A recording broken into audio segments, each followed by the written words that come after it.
Hey everybody, y'all know who this is. It's Joseph McRae, what happened to McRae Kingz.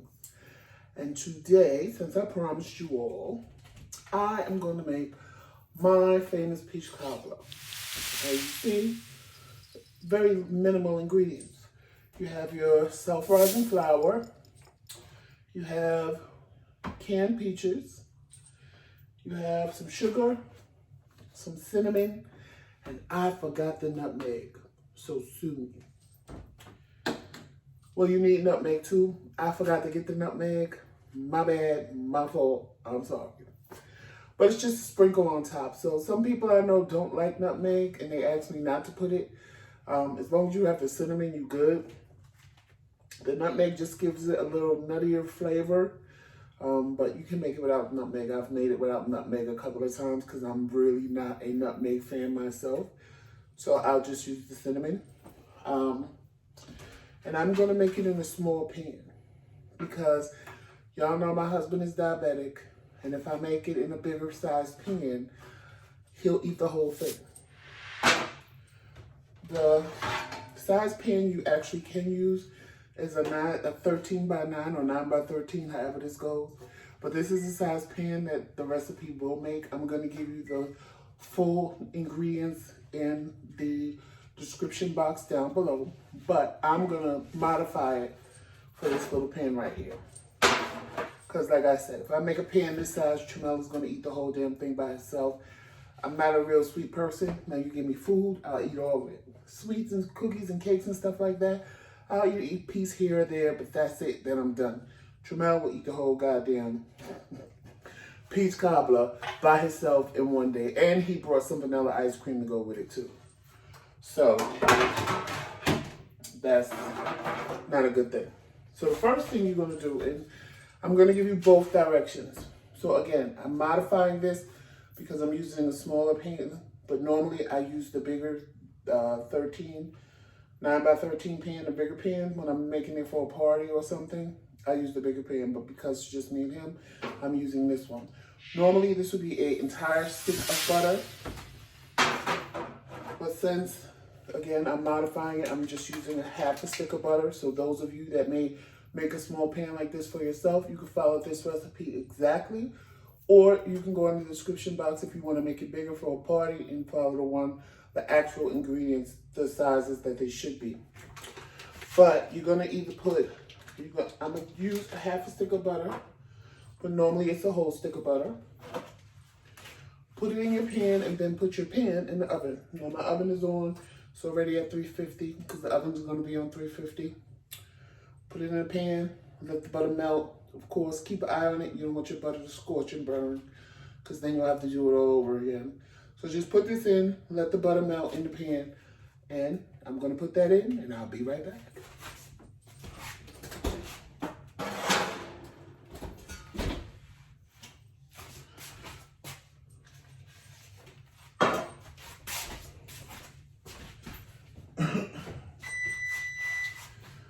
Now, for all intent and purposes, we're gonna pretend like this is a mixing bowl. Because when me and Tramel moved here in October, we weren't quite sure if we would like it, if we wanted to stay here, if we wanted to move. So we really haven't put a lot of effort into our new house yet. but we both decided we love it here. We love our little town, so we're gonna stay. So you're gonna see modifications in the kitchen and throughout the house as we go along, because we really haven't done anything. I have no mixing bowl. So I'm gonna do the next best thing and mix it in here. And since I'm doing half a recipe, it's perfect. So what you're going, oh, I forgot. I almost forgot the most important part. We need milk too. We need milk. My fault. So these are all your ingredients. You have self-rising flour. Self-rising flour. Canned peaches, and again, this is all I'm using because I'm using that little pan. Some sugar. Cinnamon and nutmeg, but like I said, I forgot the nutmeg and I don't have any in the house. And you can make it without the nutmeg if you're not a nutmeg person, because like I said, people have requested that I make it and asked me to leave out the nutmeg, so you don't have to have the nutmeg. And of course, milky milk. So now, because I know how this recipe goes, you'll see me just dumping and going, but I'm gonna tell y'all the way to do it. If you're making a big one, you want to use 2 cups of self-rising flour. If you're gonna modify it, like I'm making this small one, you're just gonna use a cup of flour.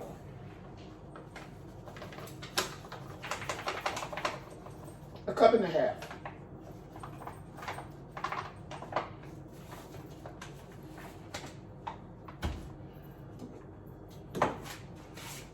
It's burning already.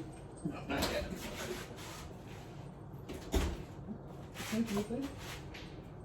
Why is my oven smoking?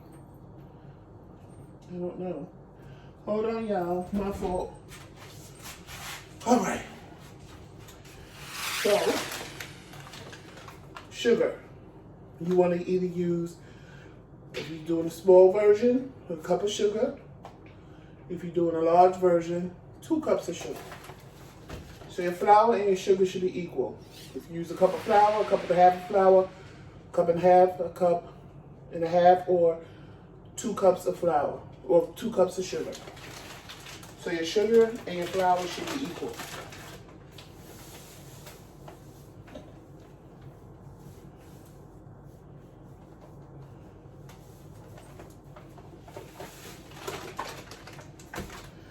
Now the next thing you want to do is, so with the milk, you can use a cup and a half of milk if you do 2 and 2. If you modify it down to the 1 1/2 or 1, I would say just use, at first, use a half a cup. At first, use a half a cup of milk. Because what we need is to get it's like almost like pancake batter. You don't want it too thin, because then if you make it too thin, you're gonna have to go back in and put some more flour in it. So start out with a little bit of milk, as opposed to just dumping it all in there. Because if it gets too thin, you're gonna have to go back and add more flour to it. Because it should be thick, at least as thick as pancake mix. You want it that thick. You don't want a thin batter. You want a really kind of thick batter. Almost paste-like, but not quite. Not that thick, but not far from it either. I'm gonna show you when I get mine to where I want it to be, how yours should be, so you can see the difference in the batter. So like this right here is almost right. It's not too thick, it's not too thin. It just needs a little tiny bit more, just a smidgen more milk. Get it a little bit thinner, just a smidgen.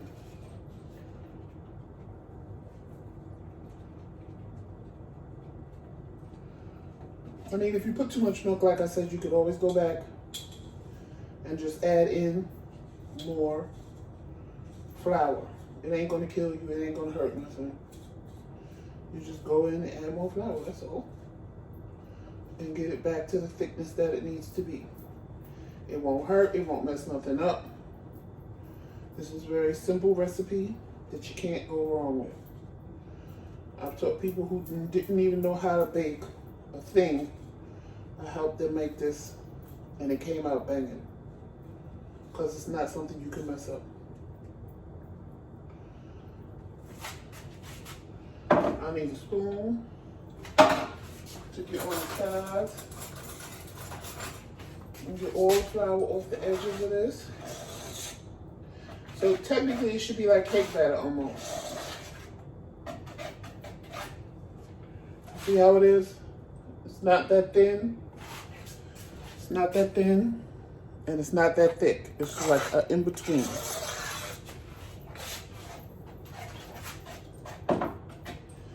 All right. So the butter should be melted. We're gonna take that out.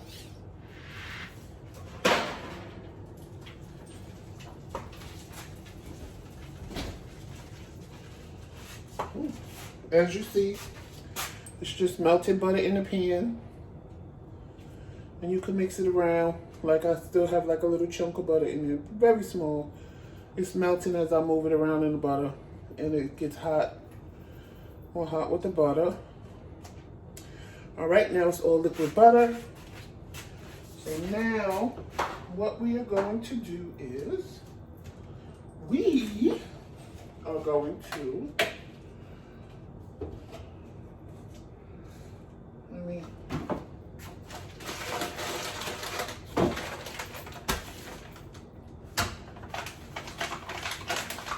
get rid of some of this stuff. We are going to pour the batter into the pan. Once you pour it in the pan, don't mix it, don't nothing, just pour it in the pan.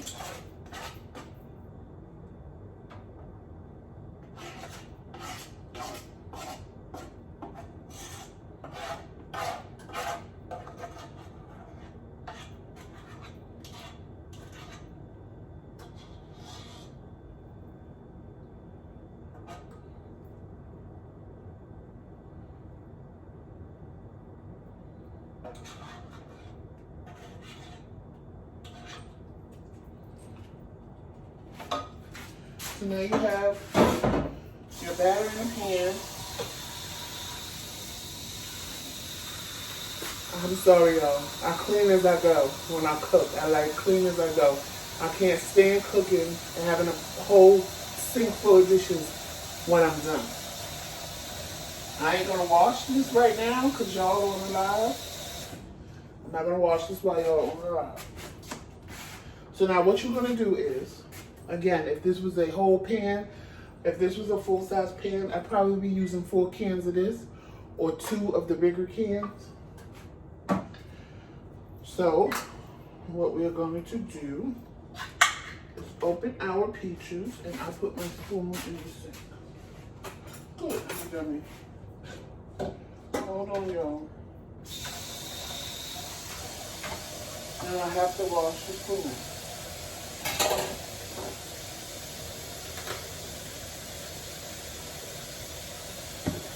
Hold on. Eyes are coming. I gotta wash my spoon.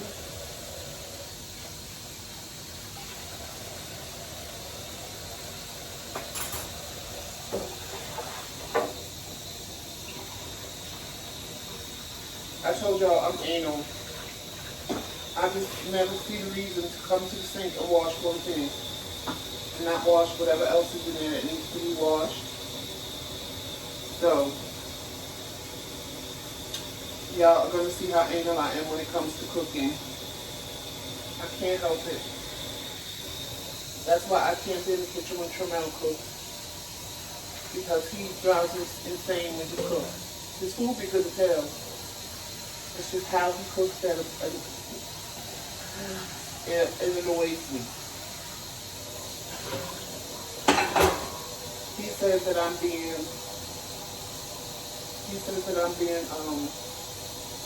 micromanaging him, but I'm not. I just like a certain order in the kitchen, and he don't have the order that I like. All right, so now that I did that, and I feel good in my spirit since I washed that, which really wasn't the plan, but I needed my spoon. As y'all see, I clean as I go. I can't help it. I'm sorry, y'all. I clean as I go. All right. Where's this spoon? Now, you can just dump your peaches in. I don't. I tend to lay them around. Because I find when you dump them in, they're just stuck where they fall. Because you're not supposed to mix this anymore. So I just strategically place the peaches all around, especially in the corners of the peach cobbler. And you'll see why when it cooks, why I do what I do. Because I don't like them all in one spot, and when you pour them in, they tend to just end up all in one spot. And you're just gonna put the peaches and the juice all in here together.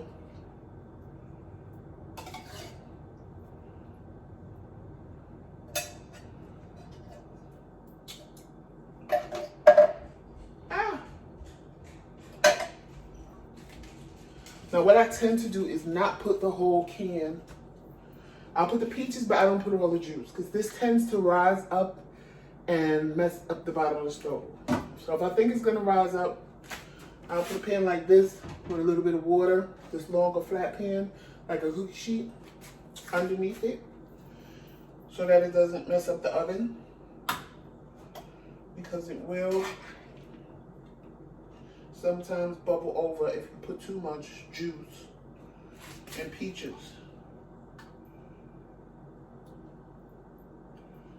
So as you see, I just put them in there. I place them in there the way I want them in there. Because like I said, you're not going to mix this up or nothing. And if you just pour the peaches in, they just end up where they end up. And I like peaches throughout my whole peach cobbler. Not just in the middle. Or not just on the side. See, like now, this is like enough peaches. And then I'll just put some juice in.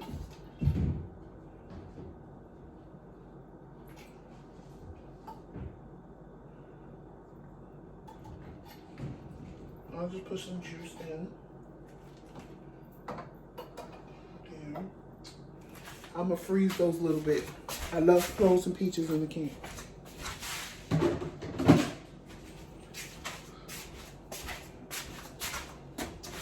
The next thing you're gonna do is get your cinnamon and nutmeg.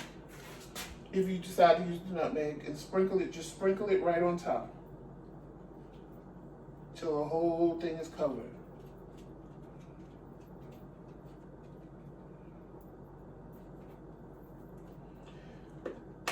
Like I said, at this point, you'll be sprinkling some nutmeg too. Let me get this. You would be sprinkling some nutmeg too.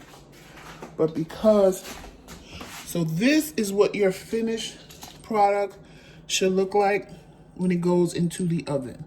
You're not going to mix anything. You're not going to do anything. You're just going to leave it just like that and put it in the oven. You're going to leave it like that and put it in the oven. Hold on. Oh. I'm going to put this on the top rack just because I don't trust it.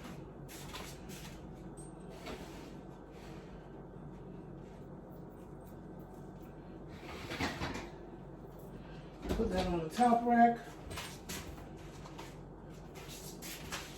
And you are going to let that cook for at least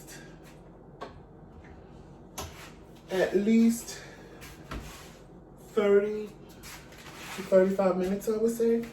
until you see the top of it is nice and brown. Because what's going to happen is it's going to bake up, and all that batter you made is going to rise up and cover on top of the peaches. So once it's like a golden brown, because you really can't stick something in to know. Once it's like a golden brown color, you should be good. It should be done. It will be done. Yeah. So as far as the peach cobbler goes, making it, that's it. I told you it was a very simple recipe. But that crust, that batter that we made is what most people like, because with the peaches and the peach juice, the hard crispy part, it's nice and crispy and chewy, and it's just really good. It's really, really good. With some ice cream on it while it's warm, some vanilla ice cream, banging. It is. And how I made that, my cousin wanted a peach cobbler one day, and she was like, I wish I knew how to make peach cobbler. And I said, oh, I'll make one. And she was like, you don't know how to make peach cobbler. I said, you're right, but I'm gonna find a recipe. I found that recipe, and it's stuck for years, because now everybody that eats the peach cobbler wants me to make peach cobbler for them, because they love it. Because they love my peach cobbler. And it's easy, it's from scratch.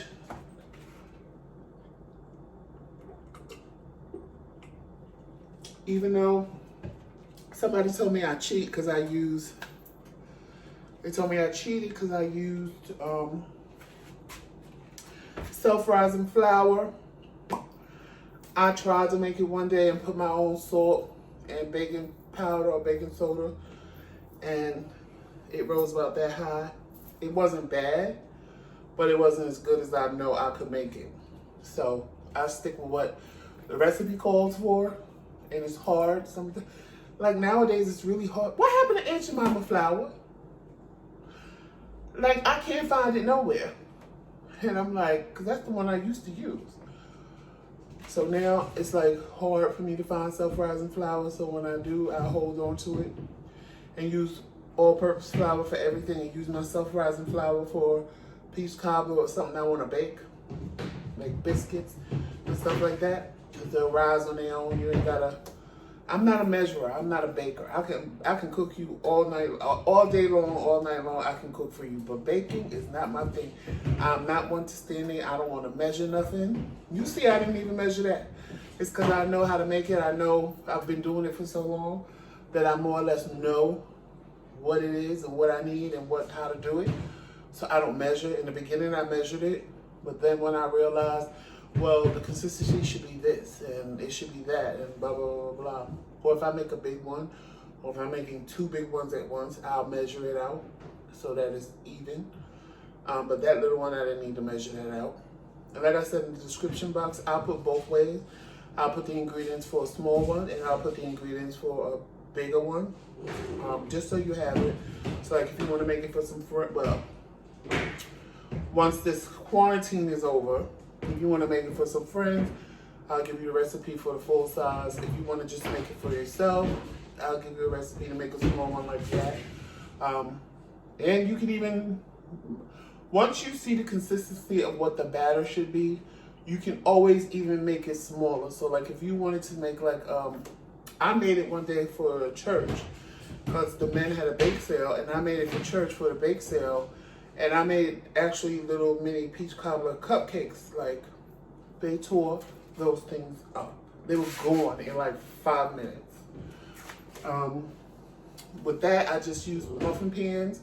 Did the same thing. Put a pat of butter in each muffin pan. Made the batter. Scooped the batter in. But instead of I didn't put like a whole peach slice. I just took a peach slice and cut it up. And put it in one and cut it up, and put it in the other one, cut it up, put it in that one. And, you know, it came out like peach cobbler. They were little peach cobblers because they still had all the juice in them. But they were cupcake size. So you can modify the recipe and use it how you want. Once you realize how the batter should be and the consistency of the batter, you can do it however you want. So it's very easy, as you saw. It's not a lot of ingredients. You don't need a mixer. You don't need a beater. All you need to do is stir it and mix it up yourself. Very easy. And for somebody who don't bake, you can make that. And people will be like, damn, I didn't know you could bake too. Because you're not, if you, there's no, first of all, you really can't mess it up unless you burn it. And number two, people are going to know you made it from scratch because it's going to be a peach cobbler like they've never seen before. Most of the time when I pull that out and say peach cobbler, everybody's looking like, because you know peach cobbler just normally has that little crust on top and that's it. And mine has the crust on the bottom because the bottom bakes up over the top of the peaches and stuff like that. And the way it bakes, they know that you made that from scratch. They know you didn't buy that from nowhere. Y'all hear Joe Mel running around with my slipper. That's what he's doing. He refuses. He just refuses to be quiet when we make videos. It's like he knows. And he wants to be a part of the video. But anyway, I was going to tell y'all a story time until it fades. But I think what I'm going to do is come back when it's done and then finish the video and then do a separate story time. That way, instead of a 2-for-1, you get 2 different videos instead of 1 video with 2 different topics.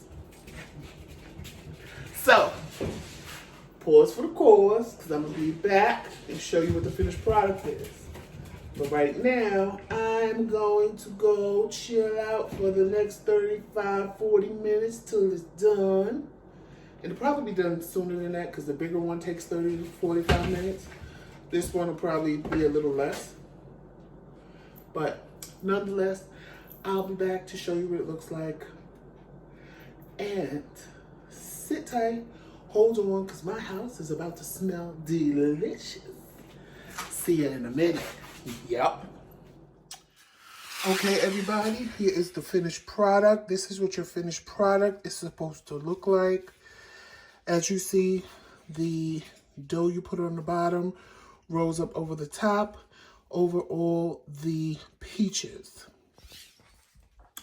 So on that note, the only thing left is to let it warm, let it get a little bit warmer.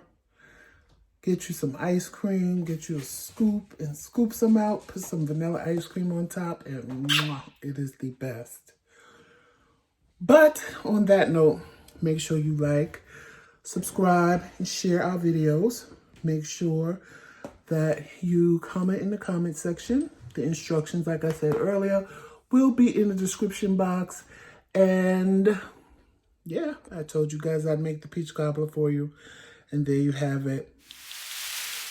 Jojo McRae's famous peach cobbler. On that note, you know how we always end. Walk in peace, love, and sunshine. Make sure you're here next Thursday on April 16th for my virtual birthday party, because that is actually my birthday. And you know we go live every Thursday. So we're going to go live with a virtual birthday party. Enjoy your day. Walk in peace, love, and sunshine. And you know what it is. It's Team McRae all damn day. Peace, y'all.